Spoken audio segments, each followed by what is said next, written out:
ओम शांति। आज 19 फरवरी 2026 संगम पर हम कौन सा खजाना जमा करते हैं जो संगम में ही यूज होता है। उसकी प्रारब्ध सतयुग में होगी, लेकिन संगम पर ही वो खजाना यूज होता है। बाबा ने कहा वो है योग बल। योग हम संगम पर ही लगाते हैं और उससे जो बल मिलता है वो संगम पर ही जमा करते हैं। सतयुग में तो जमा करने की बात नहीं है। सतयुग में योग को यूज करने की बात नहीं है। योग को यूज करना है वर्तमान परिस्थितियों में जो चैलेंजेस आदि आते हैं उनका सामना करने में यूज करना है। इसलिए बाबा ने कहा कि बच्चे तुम योग बल जमा करते हो, और योग बल जमा करने के लिए कहते हैं कि सदा याद रखो कि तुम्हारे पर बृहस्पति की दशा है। बृहस्पति की दशा अर्थात वृक्षपति शिव बाबा की दशा है। शिव बाबा जिसके सिर पर है उसको और क्या चाहिए। सुनते हैं मीठे बाबा के आज के मधुर महावाक्य। मीठे बच्चे, अभी भारत खास और आम सारी दुनिया पर बृहस्पति की दशा बैठती है। बाबा तुम बच्चों द्वारा भारत को सुख धाम बना रहे हैं। इसमें कितनी विशेष बातें कही बाबा ने, इसी ही को देखें अगर। भारत खास, दूसरा कहा बृहस्पति की दशा, तीसरा कहा तुम्हारे द्वारा भारत को सुखधाम बना रहा हूं। प्रश्न पूछा गया है 16 कला संपूर्ण बनने के लिए तुम बच्चे कौन सा पुरुषार्थ करते हो। उत्तर है योग बल जमा करने का। योग बल से तुम 16 कला संपूर्ण बन रहे हो। इसके लिए बाप कहते हैं दे दान तो छूटे ग्रहण। काम विकार जो गिराने वाला है इसका दान दो तो तुम 16 कला संपूर्ण बन जाएंगे। दूसरा, दे अभिमान को छोड़ देही अभिमानी बनो। शरीर का भान छोड़ दो। गीत बजा है तुम मात पिता। ओम शांति। मीठे मीठे रूहानी बच्चों ने अपने रूहानी बाप की महिमा सुनी। वो गाते रहते हैं। यहाँ तुम प्रैक्टिकल में उस बाबा का वर्षा ले रहे हो। तुम जानते हो बाबा हमारे द्वारा ही भारत को सुख धाम बना रहे हैं। जिसके द्वारा बना रहे हैं जरूर वही सुख धाम का मालिक बनेंगे। बच्चों को तो बहुत खुशी रहनी चाहिए। बाबा की महिमा अपरम अपार है। उनसे हम वर्षा पा रहे हैं। अभी तुम बच्चों पर बल्कि सारी दुनिया पर अब बृहस्पति की अविनाशी दशा है। अभी तुम ब्राह्मण ही जानते हो भारत खास दुनिया आम सब पर बृहस्पति की दशा बैठती है, क्योंकि तुम अब 16 कला संपूर्ण बनते हो। ये बाबा कह रहे हैं जब मैं स्वयं आ गया, ज्ञान सूर्य स्वयं आ गया, तो सूर्य के आने से अंधकार तो मिट जाता है ना। जब बृहस्पति वृक्षपति स्वयं आ गया तो मिट जाएगा ना, चढ़ती कला होगी ना सदा। इस समय तो कोई कला नहीं है। बच्चों को बहुत खुशी रहनी चाहिए। ऐसे नहीं यहाँ खुशी है, बाहर जाने से गुम हो जाए। जिसकी महिमा गाते हैं वह अब तुम्हारे पास हाजिर है। बाप समझाते हैं 5000 वर्ष पहले भी तुमको राजाई देकर गया था। अब तुम देखेंगे आहिस्ते आहिस्ते सब पुकारते रहेंगे। तुम्हारे भी स्लोगन निकलते रहेंगे। जैसे इंदिरा गांधी कहती थी एक धर्म एक भाषा एक राजाई हो, उसमें भी आत्मा कहती है ना। आत्मा जानती है बरोबर भारत में एक राजधानी थी जो अभी सामने खड़ी है। समझते हैं कभी भी सारा खात्मा हो जाए ये कोई नई बात नहीं है। भारत को फिर 16 कला संपूर्ण जरूर बनना है। तुम जानते हो हम इस योग बल से 16 कला संपूर्ण बन रहे हैं। कहते हैं ना, दे दान तो छूटे ग्रहण। बाप भी कहते हैं विकारों का अवगुणों का दान दो। ये रावण राज्य है, बाप आकर इनसे छुड़ाते हैं। इसमें भी काम विकार बड़ा भारी अवगुण है। तुम देह अभिमानी बन पड़े हो। देखिए जिस समय ग्रहण लगता है, ग्रहण लगता है तो उस समय सब यही कहते हैं दे दान तो छूटे ग्रहण।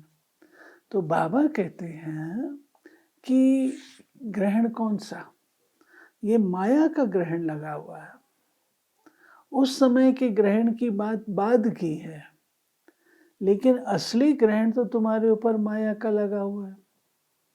माया का ग्रहण लगने के कारण तुम्हारी कला काया सब चट हो गई है। अब उसका दान दो, जिसमें भी बाबा ने कहा विशेष रूप से विकारों का दान देना है। और कोई जौ इत्यादि जो दान करते हैं, जौ गुड़ आदि, उसका नहीं, लेकिन दान दो तो विकारों का दान दो, तो तुम्हारे ऊपर से ग्रहण छूटे। ग्रहण छूटेगा तो तुम्हारी आत्मा पुण्य आत्मा कहो, देव आत्मा कहो, वो बन सकेगी। अब तुम देह अभिमानी बन पड़े हो। इन एक लाइन मिस हो गई। इन लक्ष्मी नारायण की राजधानी थी ना, भारत स्वर्ग था। अब विकारों का ग्रहण लगा हुआ है, इसलिए बाप कहते हैं दे दान तो छूटे ग्रहण।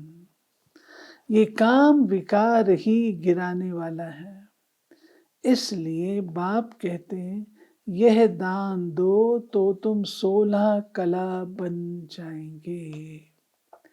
नहीं देंगे तो नहीं बनेंगे, अभी आपकी अपनी मर्जी है। दान देंगे तो 16 कला बन जाएंगे, नहीं दान नहीं देंगे तो फिर थोड़ी बनेंगे।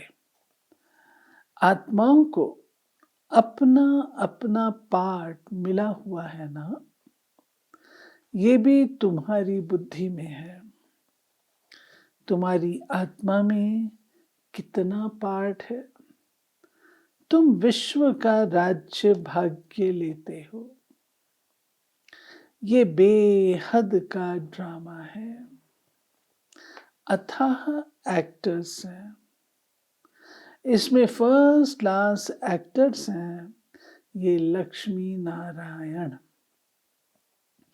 इन्हों का नंबर 1 पार्ट है। विष्णु सो ब्रह्मा सरस्वती, फिर ब्रह्मा सरस्वती सो विष्णु बनते हैं। ये 84 जन्म कैसे लेते हैं, सारा चक्र बुद्धि में आ जाता है। शास्त्र पढ़ने से थोड़े कोई समझते हैं, वो तो कल्प की आयु ही लाखों वर्ष कह देते हैं। फिर तो स्वास्तिका भी बन ना सके।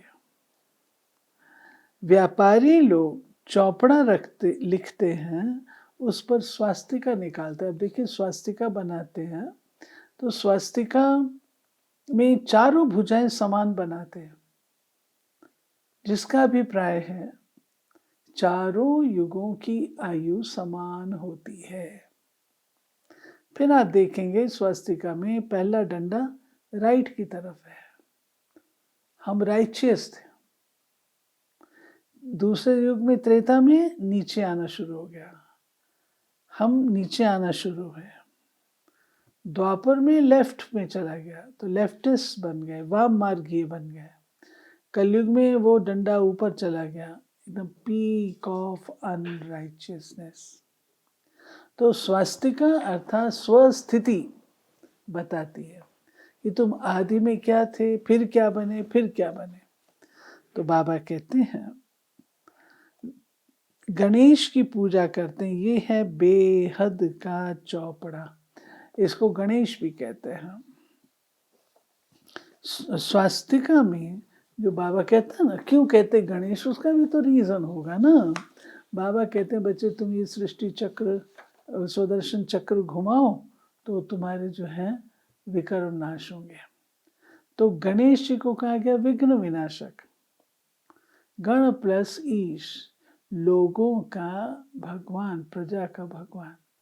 तो बाबा कहते हैं इसको घुमाएंगे तो विकर्म नाश होंगे, और गणेश जी को विघ्न विनाशक कहा गया, इसलिए इसका नाम गणेश भी रखा है।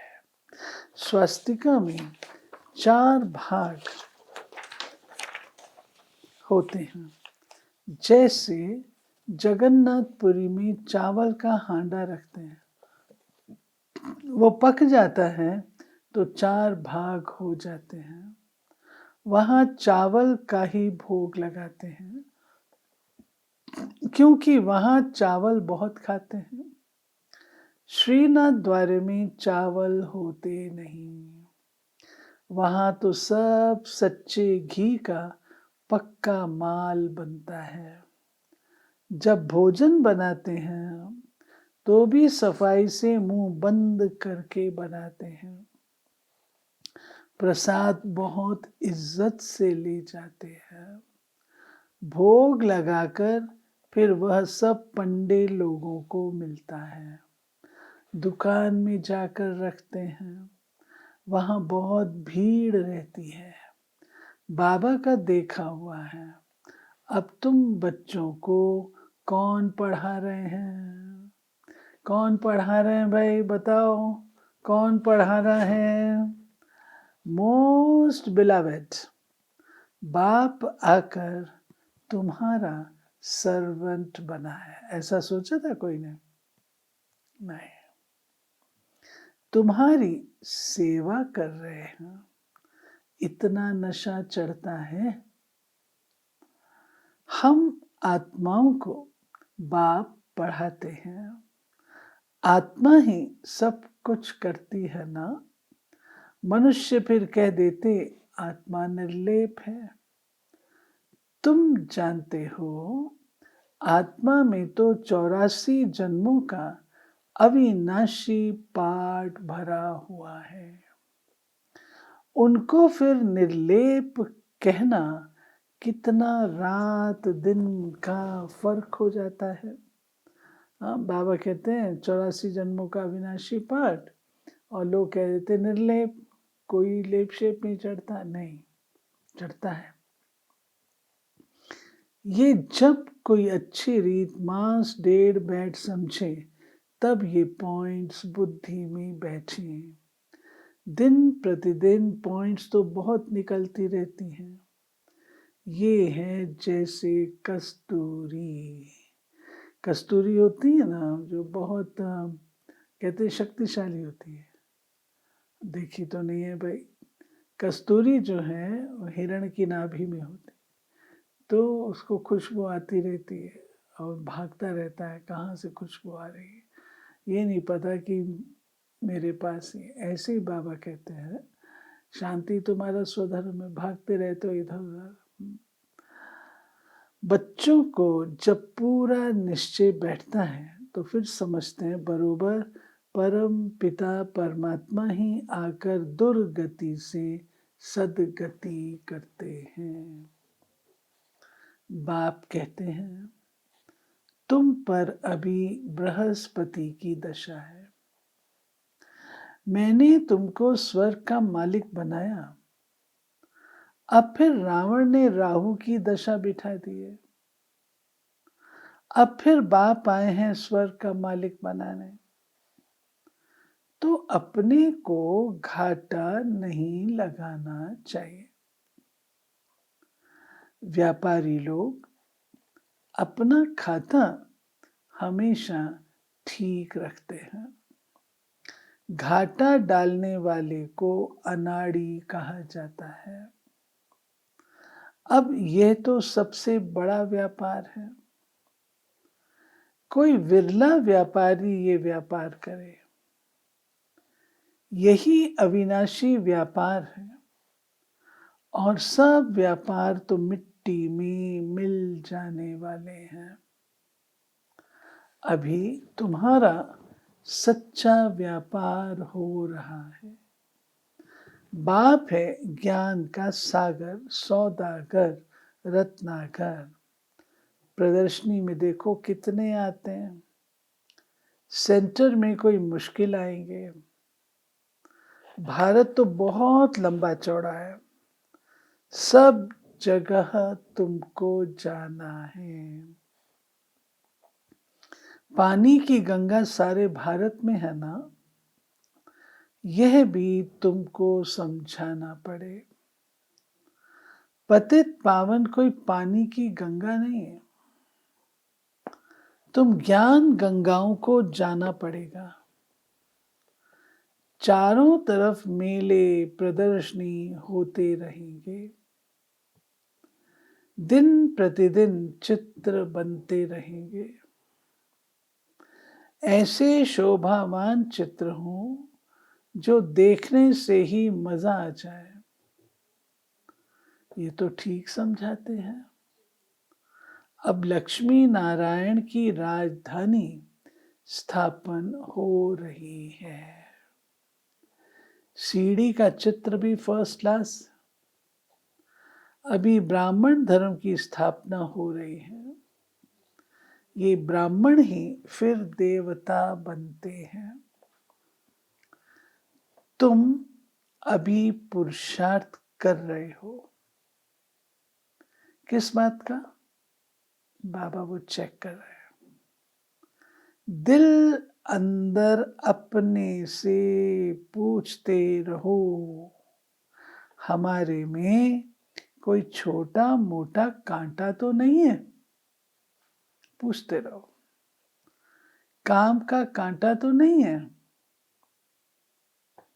क्रोध का छोटा कांटा वो भी बड़ा खराब है। देवताएं क्रोधी नहीं होते।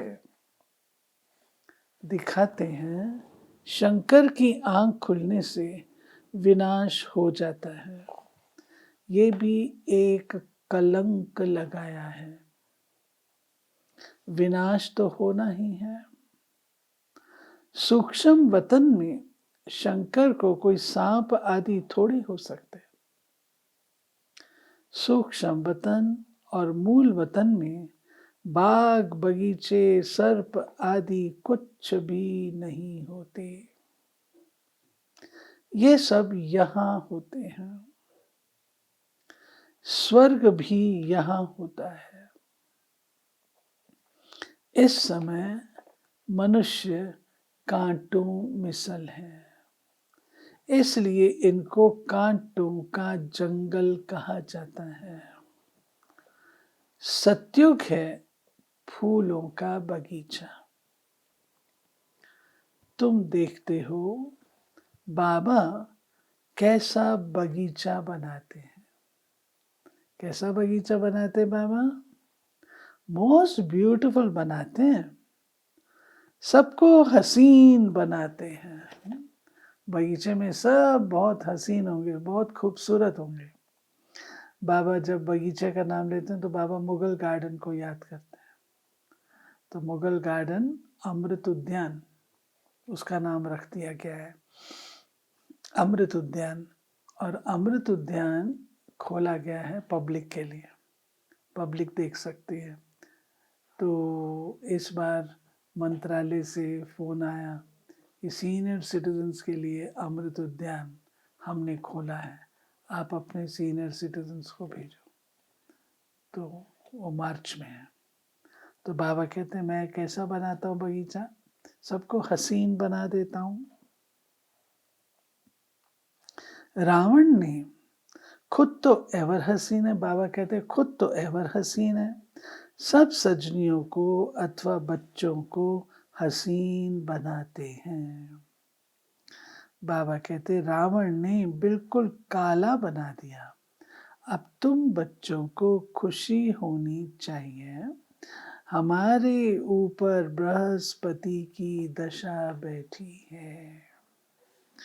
आधा समय सुख आधा समय दुख हो तो उससे फायदा ही क्या? नहीं, पौना हिस्सा सुख, चौथा हिस्सा दुख है। यह ड्रामा बना हुआ है। बहुत लोग पूछते हैं ड्रामा ऐसा क्यों बनाया? अरे ये तो अनादि है ना, क्यों बना ये प्रश्न उठ नहीं सकता। ये अनादि अविनाशी ड्रामा बना हुआ है, बनी बनाई बन रही है, किसको भी मोक्ष नहीं मिल सकता। ये तो अनादि सृष्टि चली आती चलती रहेगी, प्रलय होती नहीं। बाप नई दुनिया बनाते हैं, परंतु उसमें गुंजाइश कितनी है? जब मनुष्य पतित दुखी होते हैं तब बुलाते हैं, बाप आकर सबकी काया कल्प तरु बनाते हैं। इसकी काया कल्पत्रु कर दी, काया कल्पत्रु कर दिया अर्थात अविनाशी स्वास्थ्य दे देते हैं। आधा कल्प तुम्हारी कभी अकाल मृत्यु नहीं होगी, तुम काल पर जीत पाते हो। तो बच्चों को बहुत पुरुषार्थ करना चाहिए, जितना ऊंच पद पाए उतना अच्छा है। पुरुषार्थ तो हर एक जास्ती कमाई के लिए करता ही है।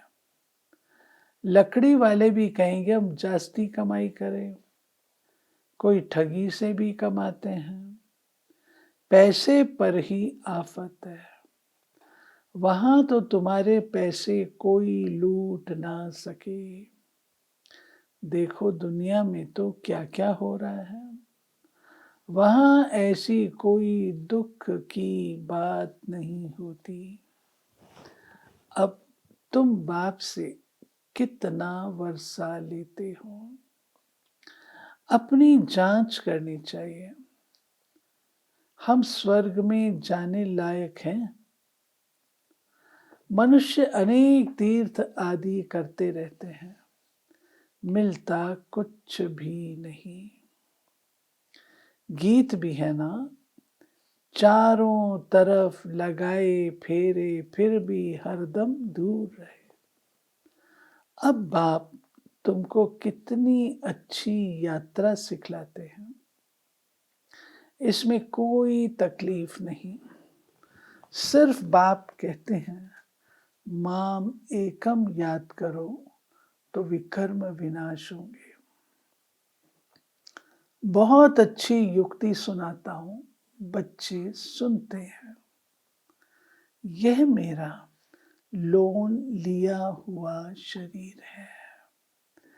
इस बाप को कितनी खुशी होती है। हमने बाबा को शरीर लोन पर दिया, ब्रह्मा बाबा कहते हैं। बाबा हमको विश्व का मालिक बनाते हैं। नाम भी है भागीरथ, भाग्यशाली रथ। अभी तुम बच्चे रामपुरी में चलने लिए पुरुषार्थ कर रहे हो, तो पूरा पुरुषार्थ में लग जाना चाहिए। कांटा क्यों बनना चाहिए? तुम ब्राह्मण ब्राह्मणियां हो, सबका आधार मुरली पर है। मुरली तुमको नहीं मिलेगी तो तुम श्रीमत कहाँ से लाएंगे?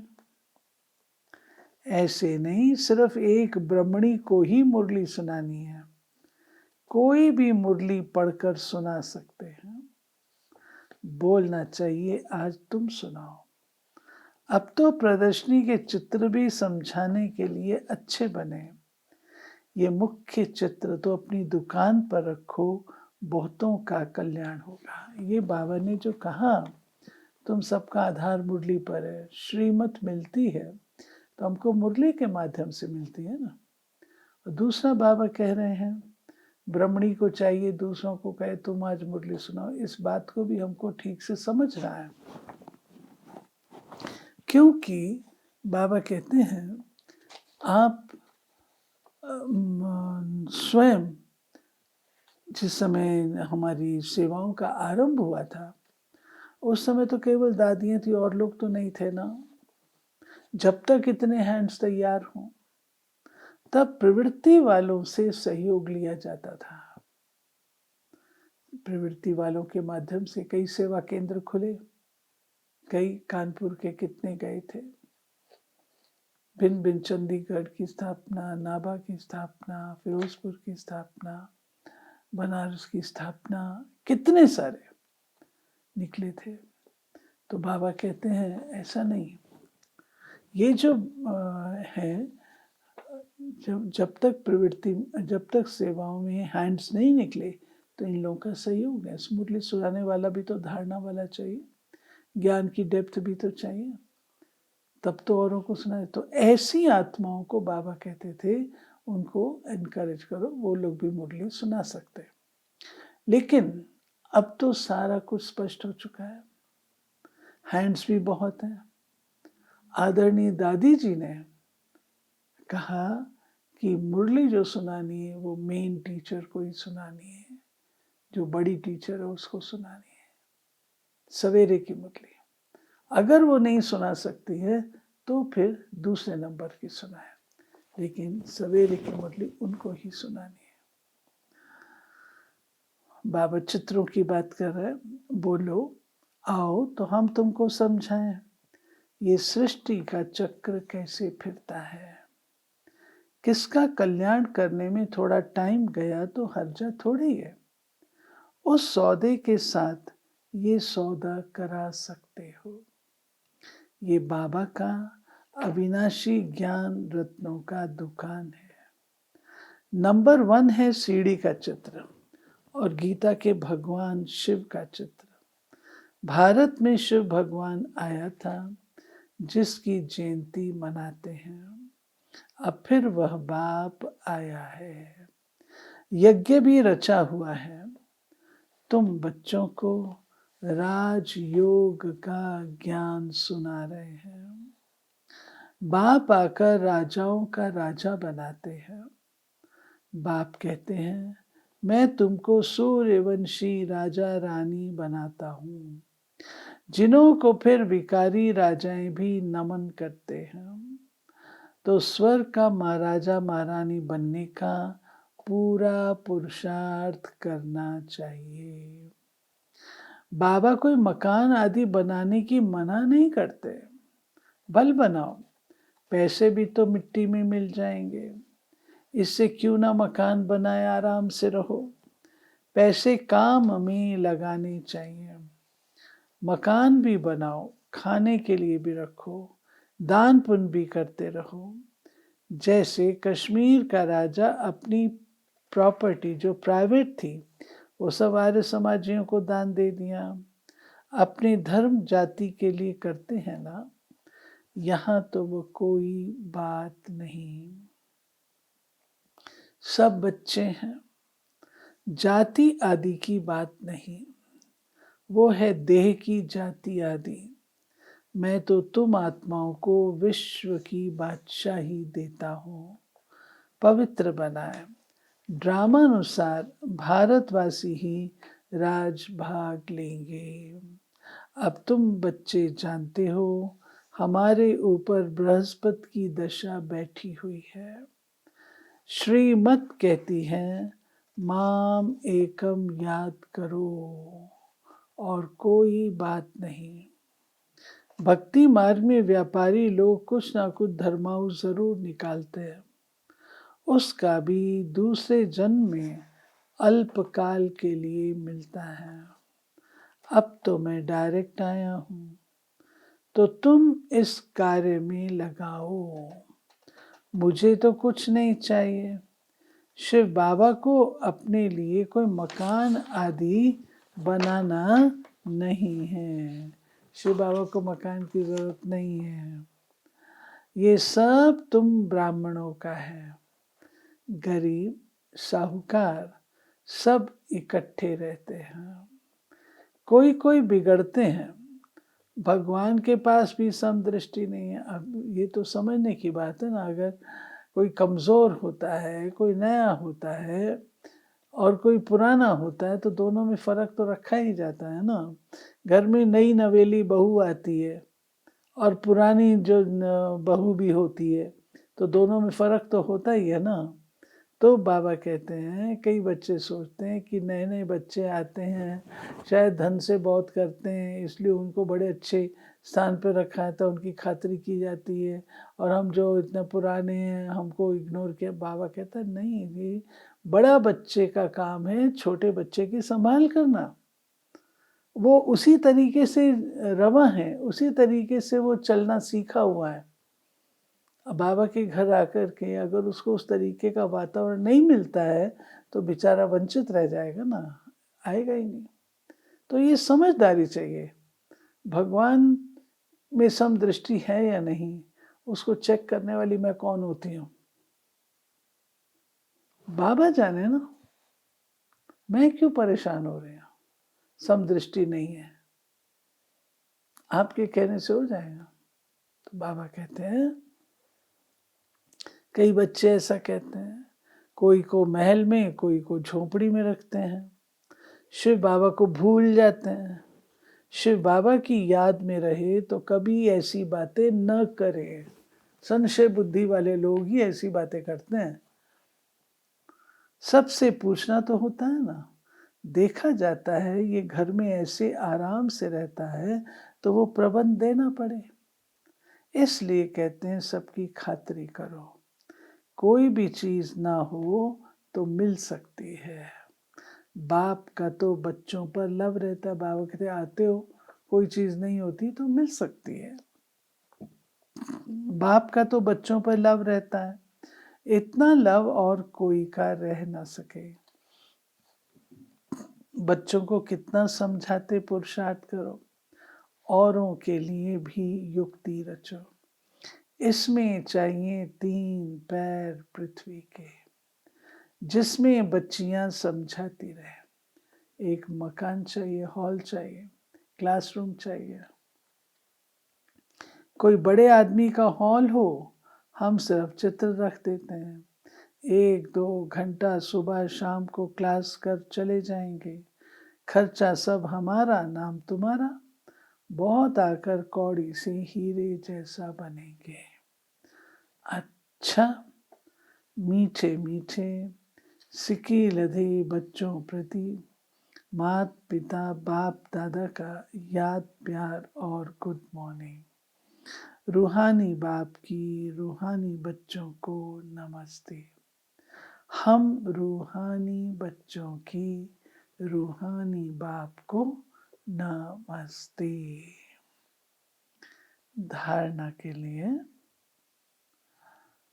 जो भी अंदर में कांटे हैं उनकी जांच कर निकालना है। रामपुरी में चलने का पुरुषार्थ करना है।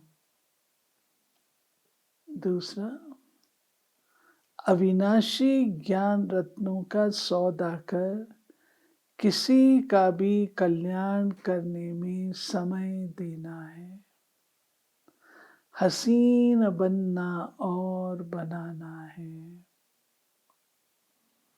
वरदान, तमोगुणी वायुमंडल में अपनी स्थिति एक रस, अचल, अडोल रखने वाले मास्टर सर्वशक्तिवान भाव। दिन प्रतिदिन परिस्थितियां अति तमो प्रधान बननी है। वायुमंडल और भी बिगड़ने वाला है। ऐसे वायुमंडल में कमल पुष्प समान न्यारी रहना, अपनी स्थिति सतो प्रधान बनाना, इसके लिए इतनी हिम्मत व शक्ति की आवश्यकता है। जब ये वरदान स्मृति में रहता कि मैं मास्टर सर्वशक्तिवान हूँ, तो चाहे प्रकृति द्वारा, चाहे लौकिक संबंध द्वारा, चाहे दैवी परिवार द्वारा कोई भी परीक्षा आ जाए, उसमें सदा एक रस, अचल, अडोल रहेंगे। स्लोगन, वरदाता बाप को अपना सच्चा साथी बना लो तो वरदानों से झोली भरी रहेगी। अव्यक्त इशारे, इस परमात्म ज्ञान से ही विश्व में एक धर्म, एक राज्य, एक मत की स्थापना होती है। आपके इस ब्राह्मण संगठन के एक मत की विशेषता देवता रूप में प्रैक्टिकल चलते हैं। ये विशेषता ही कमाल करेगी। इससे ही नाम बाला होगा, प्रत्यक्षता होगी। तो इस विशेषता में नंबर 1 बनो। इसके लिए जो अपना मूल संस्कार है उसको मिटाकर बाप दादा के संस्कारों को कॉपी कर समान और संपूर्ण बनो, तब हर एक से बाप दिखाई देगा और प्रत्यक्षता होगी। ये थे प्यारे बाबा के आज के चले हुए मधुर महावाक्य। असली बात है अपने अंदर से कांटों को निकालना है। कांटों को निकालेंगे तो ही खुशबू आएगी। दैवी गुणों की खुशबू कैसे आएगी? अगर कांटे अंदर जमा होंगे तो दैवी गुण कैसे दिखाई देंगे? इसलिए बाबा कहते हैं योग बल जमा करना है। योग पर अटेंशन। ओम शांति।